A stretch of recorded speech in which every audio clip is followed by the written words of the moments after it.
Halo, salam sehat untuk kita semua. Perkenalkan saya Arista Atmajati yang selama ini dikenal sebagai pengamat penerbangan nasional, tapi saya sejak tahun 2010 sebetulnya sudah menjadi dosen ya di UGM 4 tahun, di UI 2,5 tahun ya, pernah di Universitas Muhammadiyah Tangerang, dan sekarang saya dosen di Universitas IULI International University Liaison Indonesia di BSD Serpong, punya Elham Sahabibi. Kali ini saya akan memberikan tips atau share mengenai pengalaman saya, hidup saya ya, yang saya jalanin ya selama ini untuk adik-adik yang SMK yang baru lulus pengen cari kerja, ataupun bagi adik-adik mahasiswa yang segera selesai ya. Biasanya galau apalagi jurusannya quote unquote jurusan yang kering ya, kurang favorit. Kerjaan apa yang kira-kira cocok yang bisa diraih di masa depan ya, ini pengalaman saya juga. Ya, saya sebetulnya datang dari perguruan tinggi swasta ya, di Yogyakarta, memasuki pasar kerja di Jakarta tahun 87. Saya lulus pada waktu itu, dan saya sadar bahwa di Jakarta saya akan berkompetisi dengan alumni-alumni yang hebat dari UI, ITB ya, Unpad ya, daerah sekitar dekat Jakarta. Nah, ya pada akhirnya saya bisa masuk ke maskapai BUMN Garuda Indonesia ya. Sempat kerja 28 tahun. Nah, sekarang sudah pensiun dan saya tetap bekerja sebagai dosen ya di Universitas IULI BSD Serpong ya. Baik, saya akan memberikan tips atau strategi bagaimana adik-adik meraih masa depannya ya sesuai jurusan. Biasanya untuk adik-adik yang mau lulus itu idealismenya pengen kerja sesuai dengan apa yang ada selama belajar di fakultas atau universitas. Contohnya begini aja ya, misalnya yang dari golongan atau dari jurusan teknik perminyakan, teknik pertambangan, atau teknik geologi, begitu lulus ya misalnya dapat langsung masuk ke jurusan atau pekerjaan di perminyakan Chevron, misalnya Freeport misalnya ya, atau perusahaan kontraktor dan mining Medco ya, itu sesuai dan itu mulus-mulus saja, nggak masalah ya. Ya bagaimana kalau Anda misalnya dari jurusan sosiologi atau jurusan filsafat itu ya kan, ya apa dulu mungkin kuliah yang penting masuk negeri, sekarang begitu mau lulus galau gitu, atau dari SMK mau kemana. Nah ini sesuai dengan pengalaman saya. Saya dulu lulus dari jurusan ekonomi ya, dulu namanya ekonomi perusahaan, kalau sekarang ekonomi manajemen ya. Idealnya saya lulus masuk pekerjaan tentu memilih bank, dan saya 4 kali ikut tes di bank, pada saat itu tidak lolos. Tapi apakah saya berkecil hati? Enggak juga. Lalu saya karena hobi kuliah adalah musik, lalu saya mendaftar, ada lowongan penyiar radio di Radio El Sinta Jakarta yang pada saat itu ngetop nama El Sinta. Dan alhamdulillah syukur saya diterima menjadi penyiar. Ini sama sekali tidak saya bayangkan ya pada waktu kuliah ya, karena hobi musik aja. Jadi saya banyak referensi musik yang saya tahu. Ya saya pada waktu itu di Radio El Sinta tahun 1987 saya masuk. Gaji saya tuh sekitar 200.000. Apakah cukup? Ya pada saat itu sih cukup ya, cukup. Kadang-kadang ada kawan saya yang malah minjem duit ke saya, ya lucu, kayak lucu ya kan.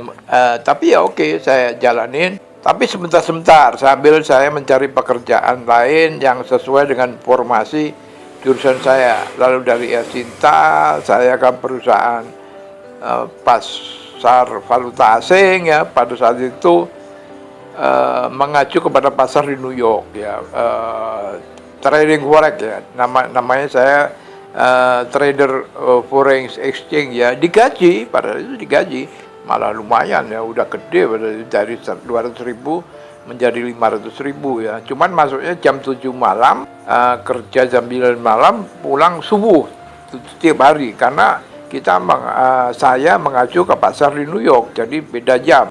Saya nggak tahan itu kerja kayaknya 2-3 bulan atau ya keluar karena memang nggak biasa kerja kayak model kalong gitu ya. Lalu habis dari pemain forex, saya pindah diterima, masih nggak sesuai jurusan. Saya diterima di RCTI, pada saat itu masih decoder. Saya menjadi presenter dan reporter di RCTI di unit desk berita news desk berita ya. Nggak lama juga, nggak sampai setahun. Tahun 90 saya diterima di Garuda Indonesia. Nah, di Garuda ini saya lama ya, 28 tahun ya. Baru saya merasa walaupun bisnisnya maskapai, saya di unit marketing ya, oke lah, sesuai dengan jurusan saya. Makanya saya betah 28 tahun di Garuda. Jadi, dan saya ulangi bahwa kerjaan di Garuda itu ada perusahaan ke-6 bagi saya. Jadi perusahaan 1 sampai 5 adalah proses pendewasaan saya, bergaul dengan banyak orang ya, dan bergaul dengan orang-orang Jakarta ya, walaupun orang Jakarta itu berbagai daerah datang ya, tapi kita kulturnya di sini menyatu, beda dengan saya dari Jogja tentu. Jadi saya anggap adalah proses pendewasaan karakter, belajar organisasi ya, sehingga saya pada waktu tes di Garuda ya cukup banyak pengalaman yang saya utarakan ke interviewer kalau itu tahun 90, dan lulus sesuai dengan jurusan saya ditempatkan di unit marketing ya, atau kalau dulu namanya unit niaga. Nah, itulah mulai saya merasa cocok sesuai bidang ilmu saya. Sekarang di unit marketing itu 4 prinsip 4P ya, yaitu place, product, publicity, itu ada semua di situ ya, nggak rugi saya, bekal kuliah saya. Nah, pekerjaan nomor 1 sampai dengan nomor 5 itu saya anggap sebagai batu loncatan, stepping stone. Nah, mungkin ada adik yang jurusannya mapan ya, atau jurusannya gemuk ya, misalnya ekonomi, hukum, apapun, itu nggak usah minder ya kalau nggak sesuai dengan bidang pekerjaan. Seperti anak saya itu alumnus Undip jurusan MIPA biologi. Seharusnya dia kerja yang di bangsa Nestle yang gitu-gitu, atau Bio Farma, atau Bepom. Tapi anak saya ini udah jalan setahun lebih kerja di perusahaan logistik darat, dan itu saya anggap juga proses pendewasaan bagi anak saya ya. Padahal dia jurusannya itu sulit dan favorit, dari universitas favorit Undip, dan dia jalani ya, cukup rajin anak saya ya nggak apa-apa, sambil mencari kerjaan yang sesuai dengan jurusannya ya, seperti yang saya alamin ya. Anggap itu semua adalah sebagai batu loncatan ya. Ya kadang orang ada yang mulus-mulus saja ya, misalnya dari jurusan teknik geologi atau teknik pertambangan, dia langsung masuk bisa misalnya ke Freeport atau Chevron ya, atau mobil oil, itu kan sesuai jurusan ya, nggak masalah, kita syukurin ya. Memang kayak saya dulu agak buang waktu ya sesuai jurusan pekerjaan. Saya 3 tahun mengembara di berbagai perusahaan. Ya udah, itu jalani. Kita nggak usah sesali. Itu nanti belakangnya kita akan tahu apa semua rencana baik dari Tuhan itu. Ya itulah yang jalan-jalan yang penuh berliku.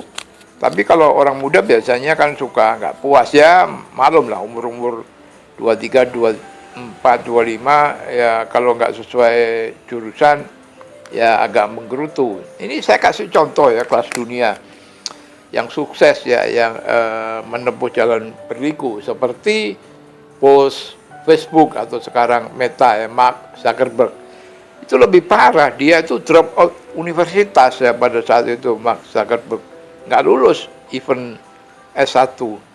Tapi Mark Zuckerberg itu pada saat itu dia hobi IT, ya, hobi IT sehingga oprek-oprek kemampuan IT-nya dan share ke beberapa aplikasi Facebook ke teman-teman kampusnya. Ternyata sambutannya baik dan teman-teman di kampusnya meminta Mark Zuckerberg untuk mendevelop programnya sehingga menjadi sekarang jadi Facebook Meta ya, sudah menjadi salah satu orang kaya di dunia. Atau contoh lagi Jack Ma dari Cina ya, seorang triliuner ya, yang mempunyai perusahaan namanya PT Alibaba. Ini adalah salah satu orang kaya dunia juga. Jack Ma awalnya dia adalah guru ya, hanya guru. Cuman bagaimana caranya dia lalu juga berbisnis, keluar dari guru mencoba bisnis dan sukses hingga sekarang. Siapa seluruh rakyat Cina 2,5 miliar penduduknya dan dunia nggak tahu yang namanya Jack Ma. Ini udah kelas dunia nih, Mark Zuckerberg dan Jack Ma. Yang awalnya juga bekerja atau awalnya merintis dari hal-hal hobi ya. Kadang-kadang hobi atau passion itulah yang menuntun kita ke masa depan kita. Lalu juga ada cerita dari domestik ya, tokoh yang sukses, pendiri Gojek yaitu Nadiem Makarim. Ini adalah kalau dia sekolahnya bagus ya, dia sekolahnya dari Harvard bagus dan dia jago IT sehingga pulang ke Indonesia dia bikin aplikasi IT, aplikasi transport pada saat itu ya, dan dialah pionir aplikasi transport Gojek yang saat ini, yang tentu dia sendiri tidak mengira akan booming ya pada saat memulai ini. Dan karena kiprahnya yang bukan main sehingga dilirik oleh Presiden Jokowi untuk menjadi Menteri Pendidikan ya, masih muda. Nadiem Makarim masih muda. Jadi kuncinya kita sukses atau kita merancang masa depan sesuai tokoh-tokoh tadi 3 saya sebutkan, dan saya sendiri ya, saya sendiri bikin usaha majalah ya, sekarang masih jalan dan juga nulis buku, dipakai seluruh universitas di Indonesia ya sebagai referensi skripsi S1. Jadi intinya kita jangan terlalu mudah berputus asa atau mengeluh. Apapun yang bisa dikerjakan secara real, ya udah kita kerjakan. Itulah yang menuntun. Jalan Tuhan kita nggak tahu endingnya. Ya kalau sesuai dengan pakem ya, dari misalnya tadi jurusan pertambangan lalu kerja di Freeport, itu sih lempeng-lempeng aja ya. Tapi kalau nggak lempeng ini yang jadi masalah. Jadi intinya satu, jangan berputus asa. Kedua, kalaupun ada peluang, ambil aja dulu, anggap itu sebagai stepping stone atau batu loncatan yang menuntun masa depan kita.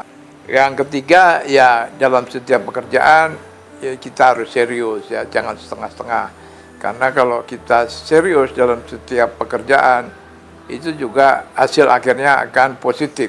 Ya itu aja 3 tips yang mudah-mudah dulu ya. Nanti kita akan sambung lagi obrolan kita sehingga bermanfaat bagi generasi milenial ya, ataupun bagi bapak-bapak, ibu-ibu ini yang bisa memberikan nasihat, advice, tips kepada putra-putrinya yang mau mencari pekerjaan atau meniti masa depan. Demikian, salam sehat dari motivator dan pengamat dan dosen nasional. Saya Arista Atmajati.